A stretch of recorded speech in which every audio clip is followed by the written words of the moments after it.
Ir-riżultati fil-qasam turistiku mhux jaslu b'kombinazzjoni u m'hemm ebda ħsieb li l-ħidma tikkalma. Dan kien il-messaġġ meta l-Ministru għat-Turiżmu Edward Zammit Lewis żar l-uffiċini l-ġodda tal-Awtorità Maltija Turiżmu l-MTA f'jum fejn ħarġet statistika pożittiva oħra.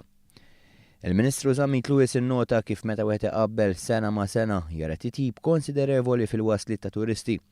Iżda jispikkaw iktar meta mqabbla mar-riżultati fl-aħħar amministrazzjoni. Huwa rekord ta' kull żmien qed jirnexxielna nneħħu mid-dizzjonarju turistiku Malti dak li ngħidulu shoulder months, jiġifieri iż-żmien li ma jiġix turisti.